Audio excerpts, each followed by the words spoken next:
السلام علیکم ورحمۃ اللہ وبرکاتہ۔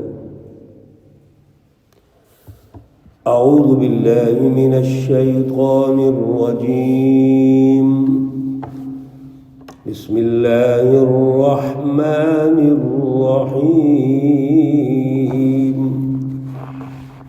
ومن الناس من يجادل في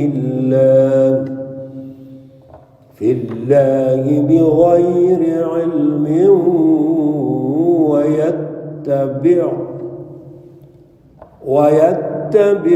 كل شيطان مريد۔ صدق الله العلي العظيم۔ اللهم صل على سيدنا ومولانا محمد النبي الأمي وعلى آله وأصحابه وبارك وسلم وصل عليه۔ معزز بھائیوں بہنوں، عزیزو دوستو، سورۃ الحج پارہ نمبر 17، آیات مقدسہ نمبر 3 اور 4 آج ہمارے زیر مطالعہ ہے۔ اللہ رب العزت ان آیات کا فہم اور شعور عطا فرمائے اور عمل کی توفیق اور صلاحیت عطا فرمائے۔ گزشتہ درس میں اللہ رب العزت نے سورۃ الحج کے عنوان سے جو رہنمائی ارشاد فرمائی، وہ مرکز انسانیت بیت اللہ شریف کے ساتھ حج کا تعلق ہے، حج کی نسبت ہے۔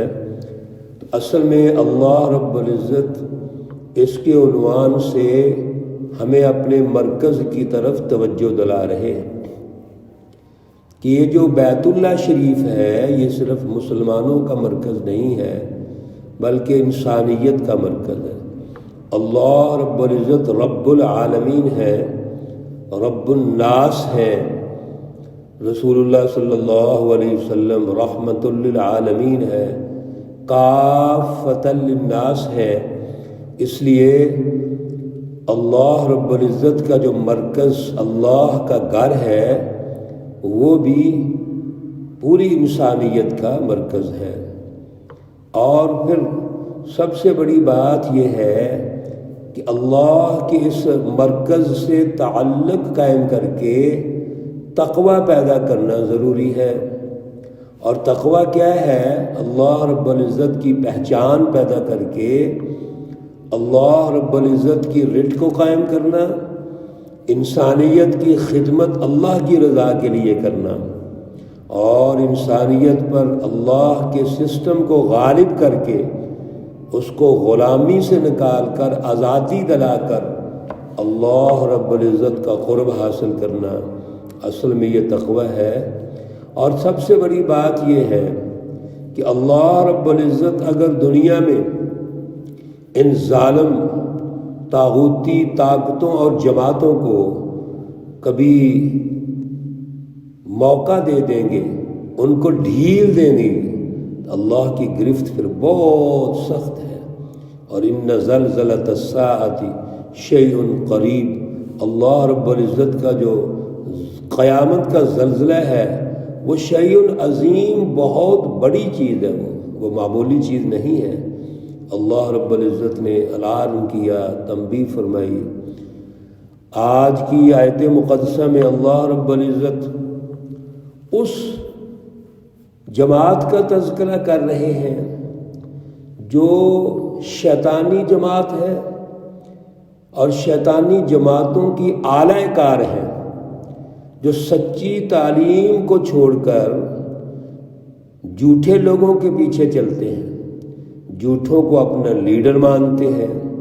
اور ان کی حقیقت یہ ہے کہ وَمِنَ النَّاسِ، اور لوگوں میں سے بعض لوگ ایسے ہیں مَن يُجَادِلُ فِي اللَّهِ، جو اللہ کے بارے میں جھگڑا پیدا کرتے ہیں، بغیر علم، بغیر علم کے، وَيَتَّبِعُ، اور وہ پیروی کرتے ہیں، کل شیطان، ہر شیطان کی، مرید جو سرکش ہے۔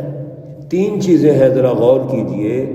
ایک تو لوگوں میں سے بعض لوگ جھگڑا کرتے ہیں، یعنی وہ کون ہیں؟ وہ شیطانی جماعتیں ہیں، وہ شیطانوں کے اعلی کار ہیں، ان کے ایجنٹ ہیں جو جھگڑا کرتے ہیں، اللہ کے بارے میں جھگڑا کرتے ہیں۔ جس طرح کہ انبیاء علیہم الصلاۃ والسلام نے جب بھی اللہ کی طرف دعوت دی، رسول اللہ صلی اللہ علیہ وسلم نے بھی دعوت دی، تو وہاں کے لوگ، حکمران طبقہ اور ان کے حواری، وہ انبیاء علیہ الصلاۃ والسلام سے جھگڑا کریں گے، مخالفت کریں گے، سرکشی پر اتر آتے ہیں۔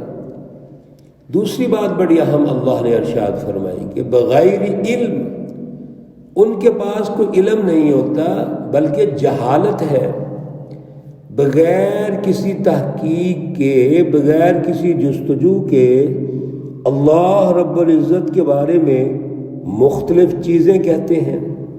یہ ان کی جہالت ہے، ان کا احمقانہ پن ہے، مختلف شبہات پیدا کرتے ہیں وہ۔ یاد رکھیے، کسی بھی سوسائٹی میں، سماج میں اگر ہم ترقی کرنا چاہتے ہیں تو سچا علم ضروری ہے، سچا راستہ ضروری ہے، درست رہنمائی ضروری ہے۔ جس قوم میں سچا علم نہیں ہوگا وہ اعلی کار بن جائے گی، بڑی طاقتوں کے لیے استعمال ہوگی۔ اس لیے بغیر علم کے اللہ کے بارے میں جو جھگڑا کرنا ہے یہ جہالت ہے۔ تیسری بات، وَيَتَّبِعُ كُلَّ شَيْطَانٍ مَرِيدٍ، یہ پیروی کرتے ہیں ہر اس شیطان کی جو سرکش ہے۔ سوسائٹی میں، سماج میں ایک خاص طبقہ ایسا ہے جو سوسائٹی کو اپنے ماتحت رکھنا چاہتا ہے، لوگوں کو غلام رکھنا چاہتا ہے، یہ سرکش ہے، ظالم ہے۔ اور لوگ کیا کرتے ہیں؟ ان کے پاس علم تو ہوتا نہیں ہے، شعور کی دولت سے وہ محروم ہوتے ہیں، اعلیٰ نظریہ ان کے پاس نہیں ہوتا، وہ اس لیے استعمال ہو جاتے ہیں، اور یہ بڑے بڑے شیطان ان کو استعمال کر لیتے ہیں۔ یہاں شیاطین وہ سیاسی طور پر جو اپنے ظالمانہ سسٹم کو قائم کرتے ہیں اور انسانیت کو استعمال کرتے ہیں، یہ شیطان کے نمائندے ہیں، یہ حزب الشیاطین ہیں۔ اس لیے شعور کی ضرورت ہوتی ہے۔ جب کسی قوم پر ظالمانہ نظام قائم ہوتا ہے، سامراجی اور طاغوتی نظام قائم ہوتا ہے، وہاں پر انسانوں کے مابین شعور کو سلب کر دیا جاتا ہے، اعلیٰ علم ختم کر دیا جاتا ہے، اعلیٰ عقل وہ سلب کر لی جاتی ہے، سوچنے کا موقع نہیں دیا جاتا، بلکہ قوموں کو آپس میں لڑا دیا جاتا ہے، ان میں فرقہ واریت پیدا کی جاتی ہے، جھگڑے پیدا کر دیے جاتے ہیں، ان اقوام کے مابین اخوت، محبت، الفت ختم کر دی جاتی ہے، جذباتیت پیدا کی جاتی ہے، انفرادیت، خود غرضی، لالچ، مفاد پرستی، انتہا پسندی پیدا کر دی جاتی ہے، قومیں خود ہی لڑنا شروع کر دیتی ہیں، چھوٹی چھوٹی باتوں پر جھگڑے ہوتے ہیں، کبھی پانی پینے پلانے پہ جھگڑا، کبھی گھوڑا آگے دوڑانے پہ جھگڑا، یہ والا معاشرہ اور سماج قائم ہو جاتا ہے۔ آج بھی میرے عزیزوں یہی معاشرہ قائم ہے۔ وجہ اللہ نے بتا دی، کل شیطان مرید، ہم ہر اس سرکش سامراجی طاغوتی شیطان کی پیروی کرتے ہیں جو انسانیت کے مفاد میں نہیں ہوتے، انسانیت کو آپس میں لڑاتے ہیں۔ بڑی خوبصورت بات کی اللہ نے، کتب علیہ، یہ ان پر لکھ دیا گیا ہے۔ کیا لکھ دیا گیا ہے؟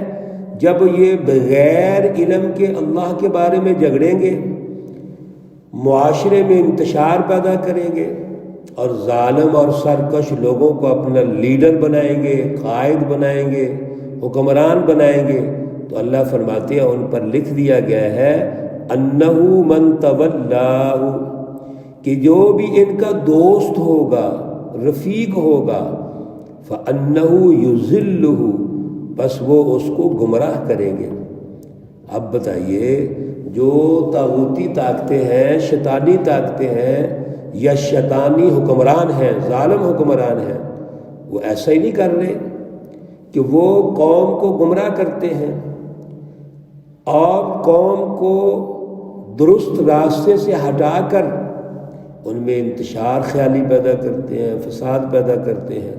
وَيَهْدِيهِ إِلَىٰ عَذَابِ السَّعِيرِ، اور وہ ان کو لے جاتے ہیں، وہ ظالم حکمران یہدیہ ان کو راستہ دکھاتے ہیں، إِلَىٰ عَذَابِ السَّعِيرِ جہنم کا عذاب کا راستہ دکھاتے ہیں، دوزخ کے عذاب کا راستہ دکھاتے ہیں۔ دنیا کے اندر دوزخ کیا ہے؟ معاشی بدحالی، غربت، فرقہ واریت، انتہا پسندی، یہ دنیا کی دوزخ ہے۔ سب سے پہلے یہ ظالم حکمران ان کو گمراہ کرتے ہیں، اچھے اچھے نعرے لگاتے ہیں، اچھے اچھے لیبل لگائیں گے اور گمراہ کریں گے اور دنیا کی جہنم پیدا کر دیں گے۔ آج کا دور دیکھیے، آج کے جتنے معروضی حالات ہیں، کیا اللہ رب العزت اس کا نقشہ نہیں کھینچ رہے؟ اور پھر یاد رکھیے، جب ان شیطانوں کی ہم پیروی کریں گے، ان سرکش لوگوں کی، طاغوتی لوگوں کی پیروی کریں گے، تو دنیا کو بھی جہنم بنائیں گے اور آخرت کو بھی جہنم بنائیں گے۔ بڑی اللہ رب العزت نے بہترین یہاں ترتیب بیان فرمائی، ان ظالم حکمرانوں کے بارے میں بہترین رہنمائی ارشاد فرمائی ہے، جن سے ہم نے بچنا ہے، دور رہنا ہے۔ اللہ رب العزت توفیق عطا فرمائے، صلاحیت عطا فرمائے۔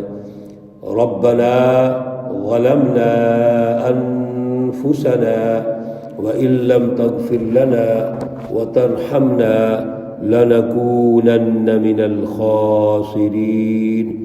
حضرت آدم اور حضرت حوا کی دعا ہے، اے ہمارے پروردگار، ہم نے اپنی جانوں پر ظلم کیا ہے، وَإِن لَّمْ تَغْفِرْ لَنَا وَتَرْحَمْنَا، اے اللہ تو نے اگر ہمیں نہ بخشا اور ہم پہ رحم نہ فرمایا، لَنَكُونَنَّ مِنَ الْخَاسِرِينَ، البتہ ہم گھاٹا پانے والوں میں سے ہو جائیں گے۔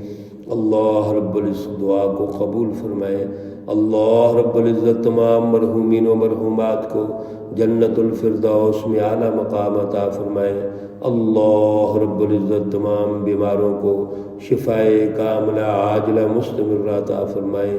ربنا تقبل منا انك انت السميع العليم وتب علينا انك انت التواب الرحيم، وصلى الله تعالى على النبي الأمي محمد وعلى آله وأصحابه أجمعين برحمتك يا أرحم الراحمين۔ السلام عليكم ورحمة الله وبركاته۔